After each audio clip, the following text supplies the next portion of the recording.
Thank you for the introduction. Thank you, everybody. Thank you for the organizers for inviting me, and it's a big pleasure to me to present the work I've been doing. That I'm not only doing but actually leading.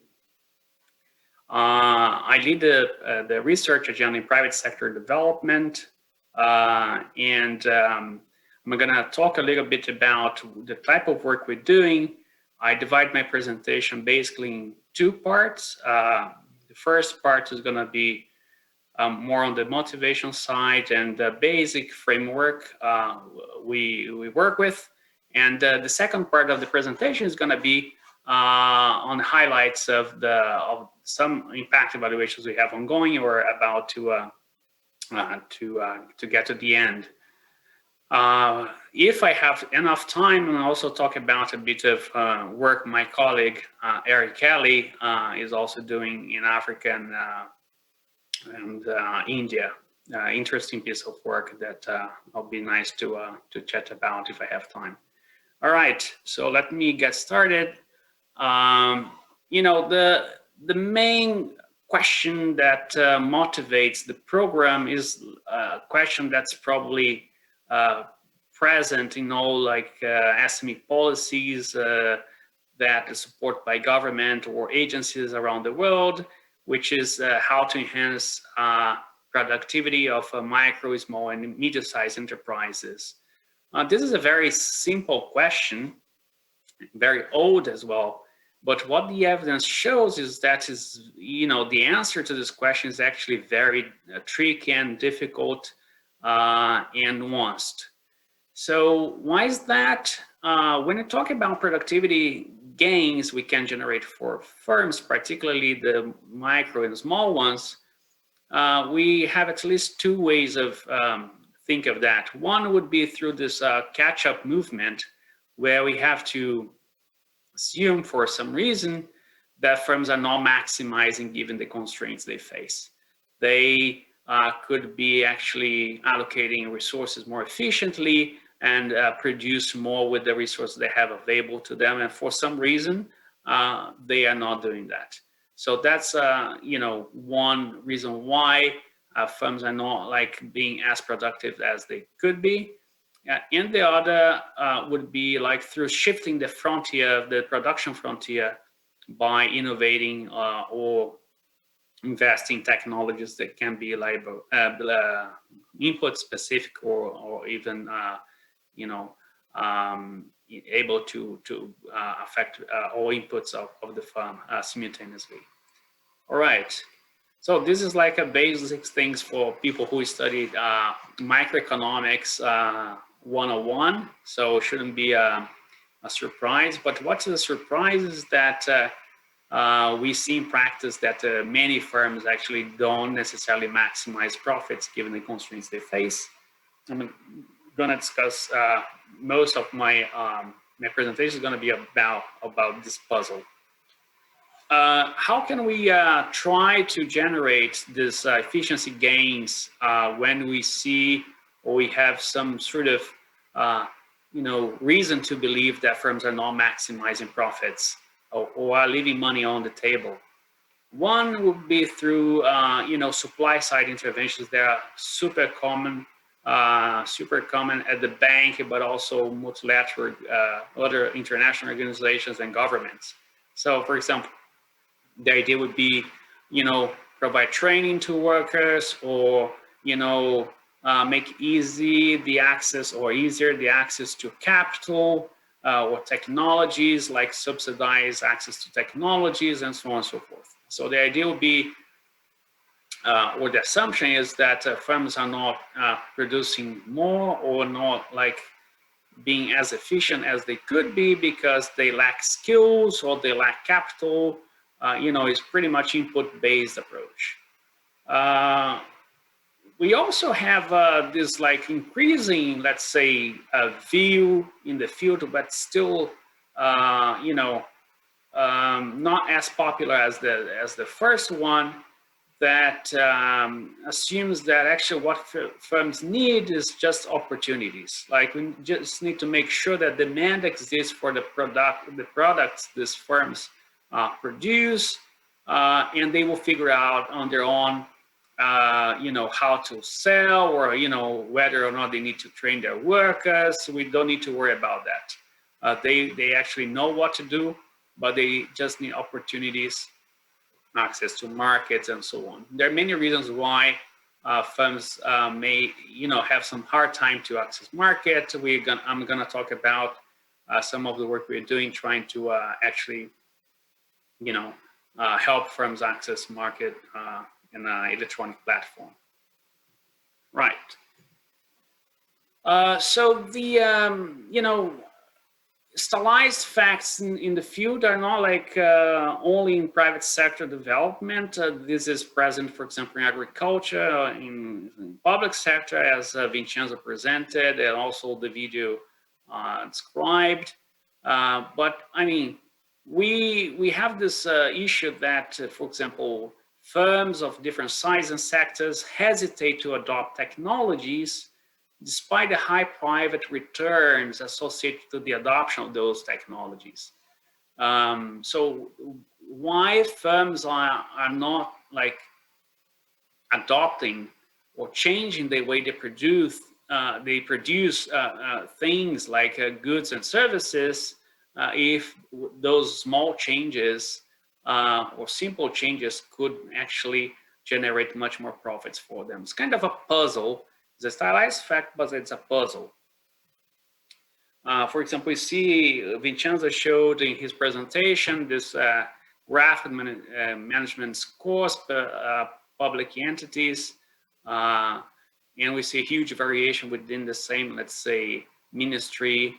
Ministry can have, for example, 2 or 3, sub offices, and these offices can have completely different productivities. So we don't know why or what's making one office more productive than other. So same happens with firms. We can, for example, control for sector, we control for age of the firm, location, and when you look, for example, productivity, that can be measured in terms of revenues per worker, or even managerial practices that can be used as a proxy for technology. We see that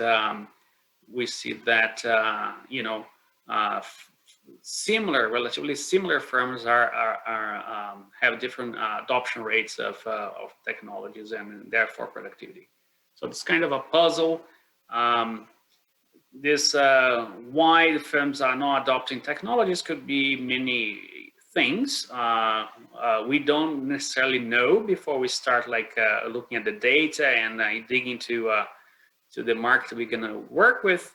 But it could be, for example, missing markets. Let's say that we realize that firms could be much better off if they adopted better business practices, but there's no high quality consulting service in the market that could help them get better and manage your practices.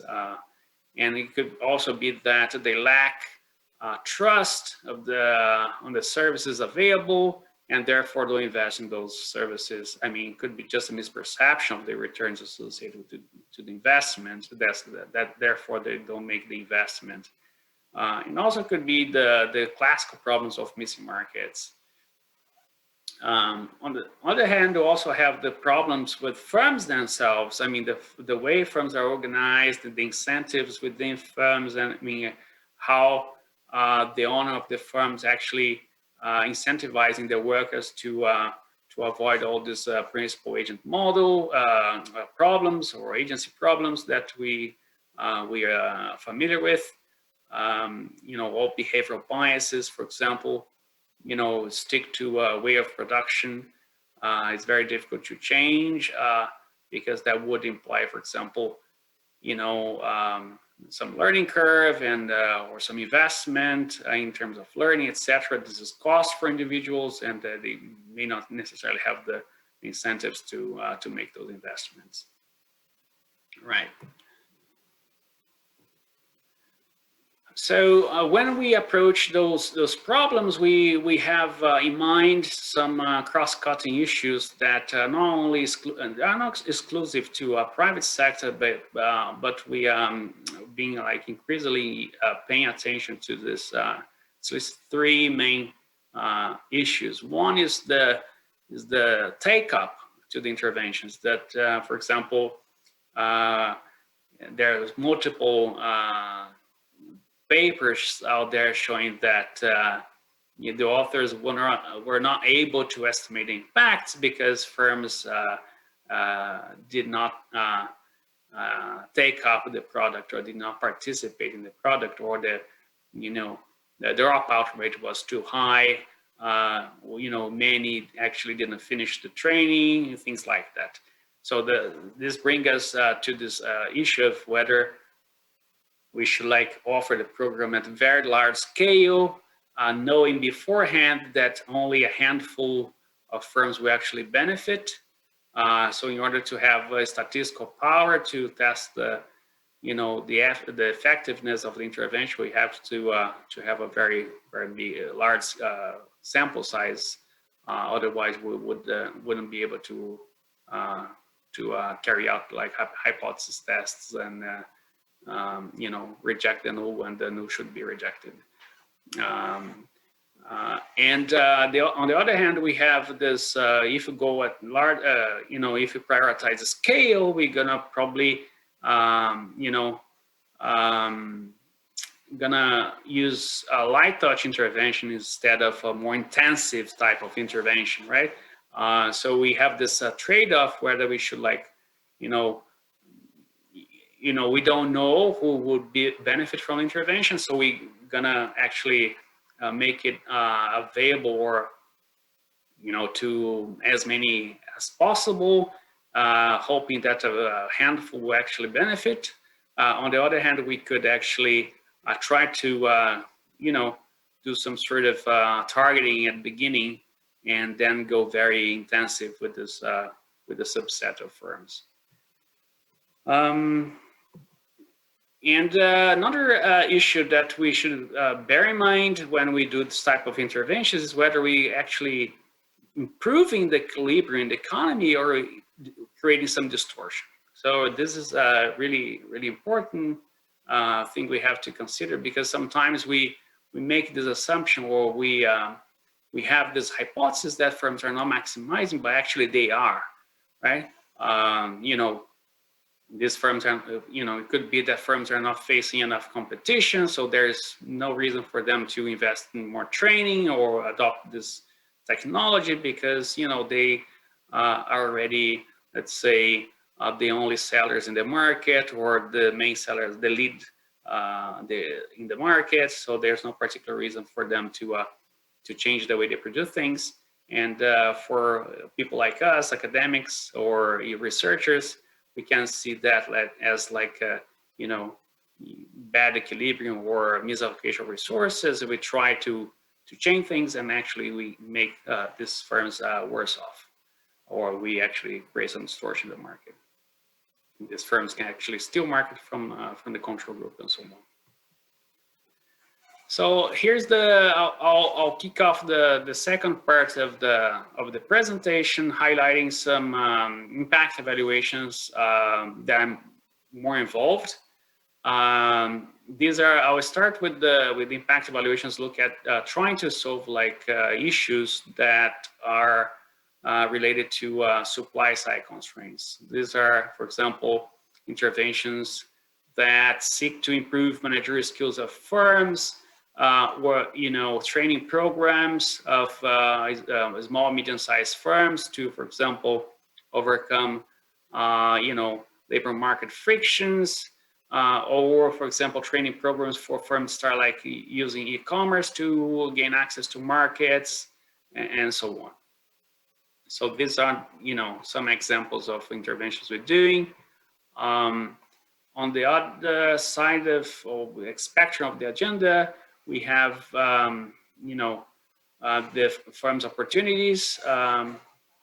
we have a few ongoing impact evaluations, also trying to, help firms to get access to demand, and then see if that's actually enough for them to figure out and grow and so on their own, right? All right. So here's some examples we have of impact evaluations. Look at demand side opportunities for the firms. One is, for example, we just kick off an impact evaluation in Brazil, where we partner with a couple of fintechs to test variation, the way they screen borrowers, potential borrowers to a subsidized credit line that was put in place by the government during the pandemic crisis. So the idea is, the government put in place this credit line to help these small firms access working capital. So we had access to some data that showed, for example, that only a small share, 30% of firms that was supposed to apply to the credit actually did, and only a third of those 30% got access to the credit. And they realized that this, fintechs were using traditional credit scoring system that tend to discriminate against the target population of this subsidized credit lines created for the firms that most need credit at the moment. So we actually discussed with these fintechs, and we're now testing. We have the impact evaluation in the field at the moment, where we are testing variations in the screening tools, aiming to increase the pool of borrowers that will be mostly hit by the crisis, without necessarily penalizing the portfolio, the quality of the portfolio of the lender. All right, so I could explain more about how we're doing this for those who have interest. So we also, in Georgia, for example, country Georgia, not Georgia, US, we are running this experiment.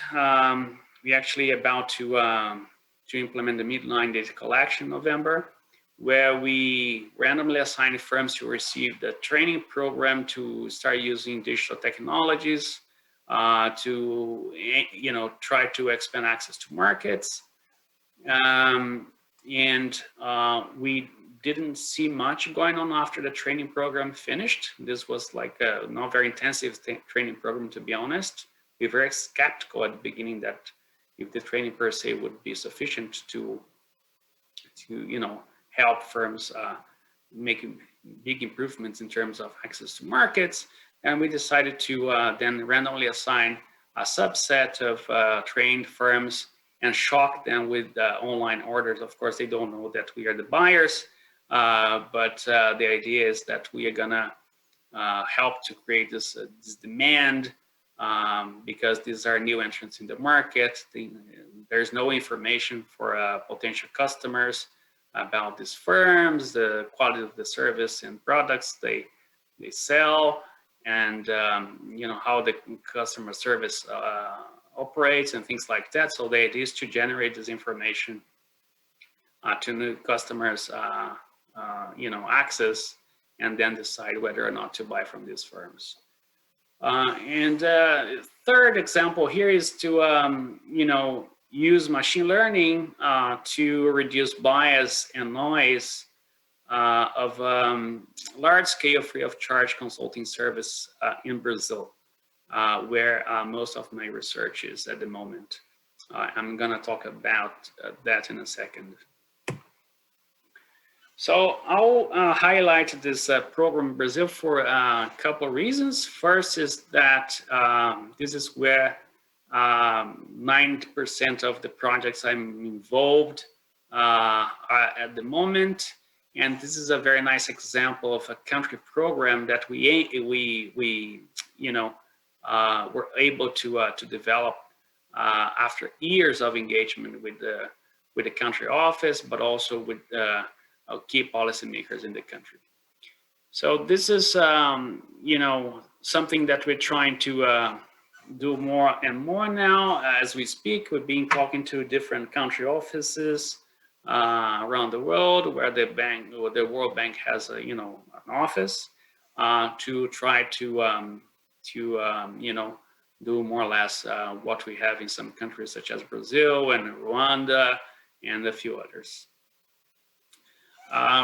So here, what we managed to do, let's say in the last 5-6 years of work there, or even more maybe, is to develop formal partnerships with key policymakers. So the idea is to access the data these policymakers have access to, and make sure that what we produce in terms of research can influence policy, and or even be used to to policymakers decide whether or not they change the way things are done, and also help the bank with in the conversation it has with the different organizations in the country, and also help the bank, the World Bank, to send the message that's contributing to the analytical debate in the country. So this is actually super important element of this program we built there.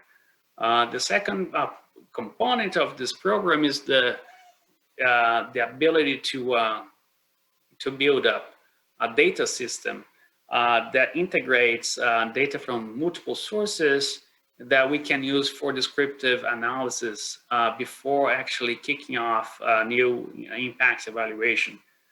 This is not always the case, but I would say in the vast majority of the projects I'm working on, we're able to use this admin data to, or different sources of data, they're not necessarily public, to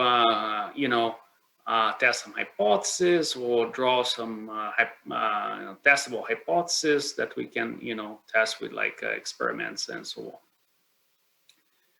Third component is this luxury we have to by working with the key policymakers is actually run experiments at a relatively large scale.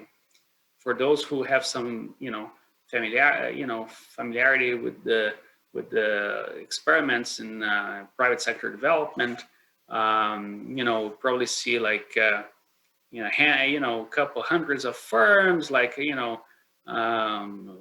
sometimes with more like 500, 600 firms, but it's very hard to find experiments with thousands of firms, right?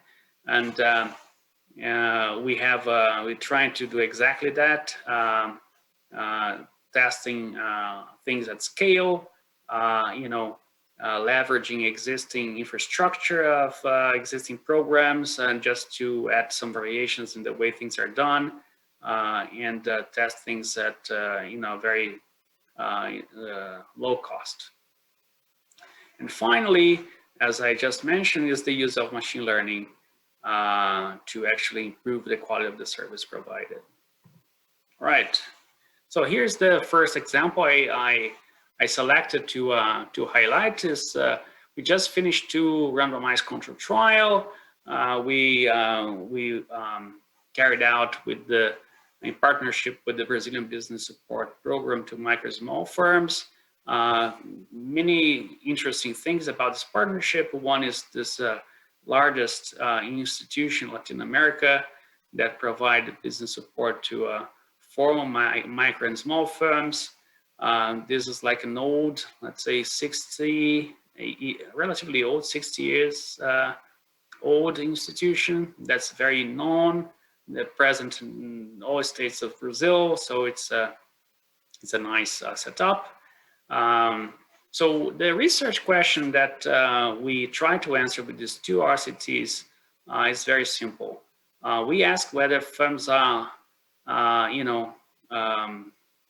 lack information to take better decisions. Is it the question is lack of information a binding constraints for firms adopting better management practices? Why that's an important question? This question actually came up in a very important study that was well published in 2013 that showed that management practices can have large productivity gains to large firms in India, but the authors were not able to look at the mechanisms behind the lack of adoption, why firms were not adopting those practices on their own, why they need to get subsidized consulting service to improve those managerial practices. I'm talking about large firms like 500 employees in India. They mention, or they kind of leave this up in the air, that lack of information could be a binding constraint. And then we decided to test this hypothesis. In one state of Brazil, we run the experiment with 866 firms.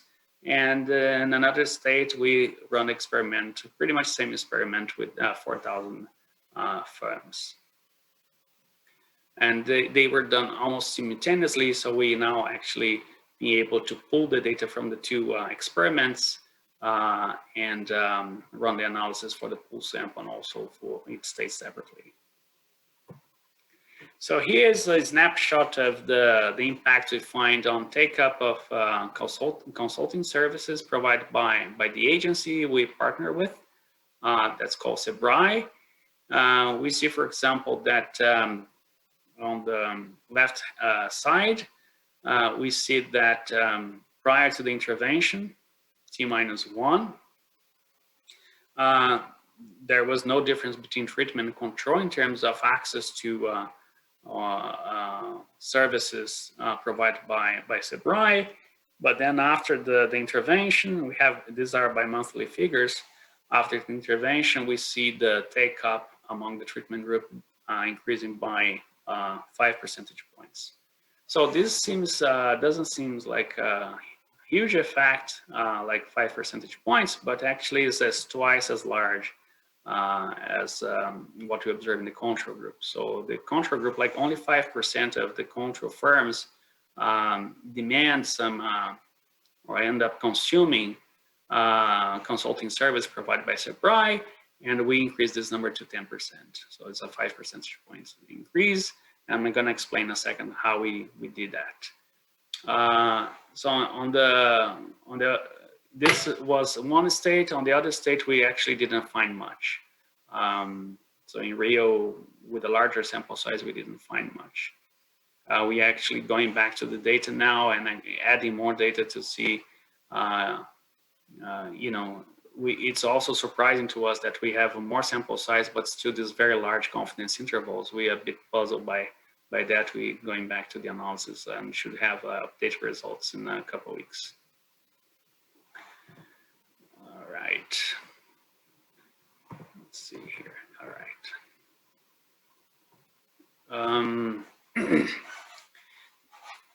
In the second example, we actually, kind of, instead of asking why firms are not adopting, proven technologies, we ask whether consulting firms really know what small business need to grow. Do we really know their businesses? That's the business they're serving. Do they know what this business needs? Do they know how to serve them? Do they really know how to diagnose the problems that this business face? We kind of start paying attention more to the quality of the consulting service provided to these firms instead of blaming the firms for not adopting technology or things like that, right? So the context here is Rio de Janeiro, Brazil. We again partner with this institution, SEBRAE, with the regional office in Rio, and the program we embedded this research is called SEBRAE in Your Firm.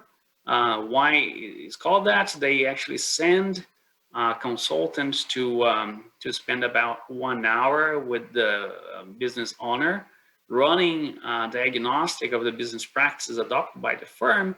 And by the end of this 1 hour visit, the consultant provide tips on what the owner could do to improve the managerial practices of the firm. So we saw that, and I start digging to the way they implement the program, and we saw a very interesting variation that we could explore, which is part of the questionnaires they apply are applied in the office. So firms come, knock their door, sit with the consultant, and the consultant runs a diagnostic inside the SEBRAE's office. But the majority of the cases, in the vast majority of the cases, they send the consultant to the firm to spend 1 hour with the business owner.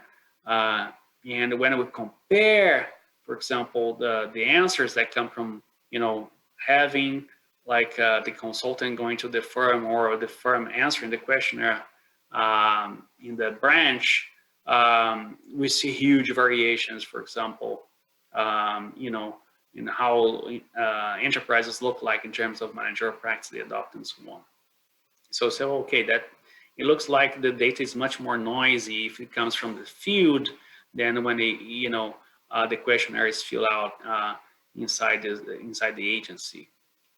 So we then had this idea to ask 76 consultants from this organization, to select, in their opinion, the 5 most important business practices they have in the questionnaire they use when they are interviewing these firms. They actually try to see if firms are adopting 23 business practices. We asked them, okay, out of this 23, could you please select 5 that, in your opinion, are the most important for the growth of the small business that this agency serves. And this is the interesting result. It's still an ongoing project. We actually received 76 different ranks, or 76 different bundles of 5 practices. None of the consultants agreed on, perfectly on what the 5 practices are the most important for business growth. We also saw that all the 23 practices were selected at least once as being the most important. So there's a huge disagreement among these consultants of what this firm should do, which means that if a firm comes to the agency and talks to me, I'm gonna say that it should adopt these 5 practices. But if he ends up talking to Vincenzo, for example, Vincenzo is gonna say something else. So it's this noise coming from diagnostic and advice gave us the idea of automatizing the process through the use of machine learning. And this is what we see here, at the bottom of the slide. When we compare the bundle of 5 business practices that came from this organization. So the way we computed this was the following. We have 76 different bundles of 5 business practices, and we create like a bright bundle, looking at the 5 practices that were most picked as being the most important.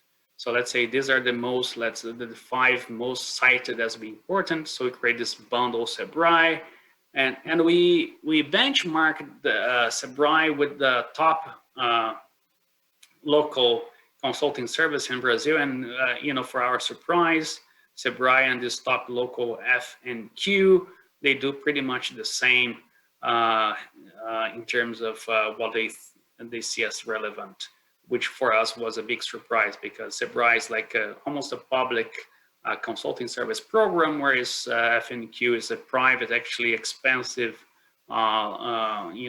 consulting service available in Brazil. So in the first graph in the bottom, we pretty much correlate the 5, the bundle SEBRAE, bundle F&Q with sales. And then we use a machine learning to help us predict the 5 business practices that have the highest predictive power to predict sales. And we see that machine beats both Sabrai and FNEQ. Another, which gave us this, not power, but let's say excuse or evidence to talk to Sabrai and say, hey, there's a space for you to for the institution to reduce noise in the way they provide the service. And one way of doing this would be by using artificial intelligence and machine learning. And we are at the moment we are actually discussing how to do this. Another very nice, I think I would say, finding is that we found that's not only extra business practice that matters, but the right combination of business practices that matter. So if we look, for example, what the computer is giving us as the 5 most important, and say, let's say a firm is adopting 4 out of the 5 that the computer is saying that are the most important, the algorithm, and correlate this with sales.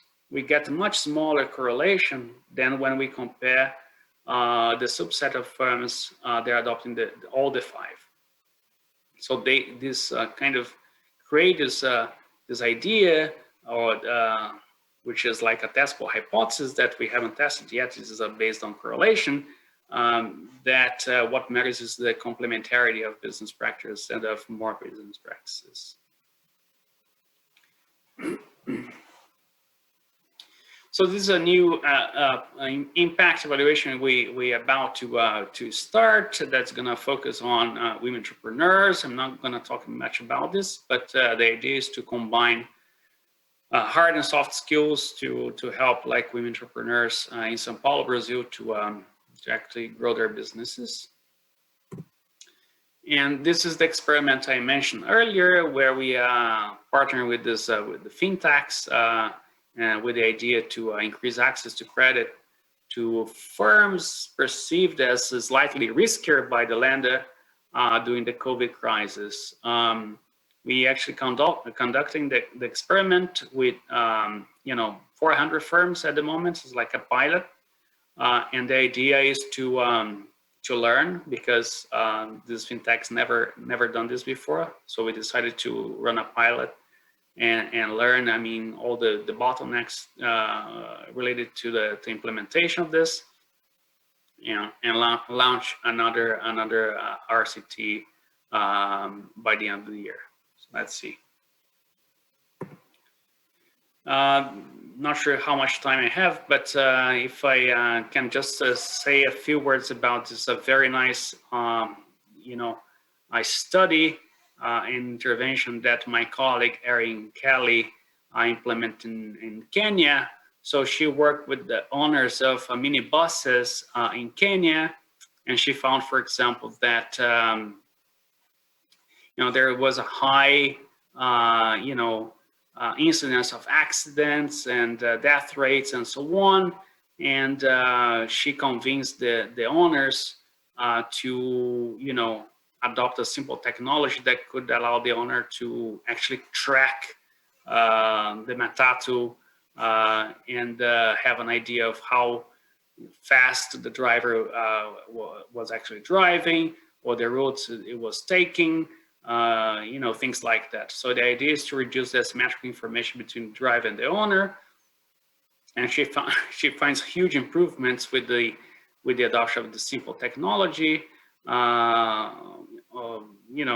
Firms' profits, for example, increased by 13%. When she looks at the drivers, the mechanism behind it, she found that drivers actually start exerting more effort, which is expected because now being monitored by the owner, and also engaging in less risky driving, and which also result in lower repair costs for the owner. So all this like a very nice results based on the adoption of very simple technology, with just a GPS that the owner could use his smartphone to see how the minibus was actually driven by these very risk type drivers.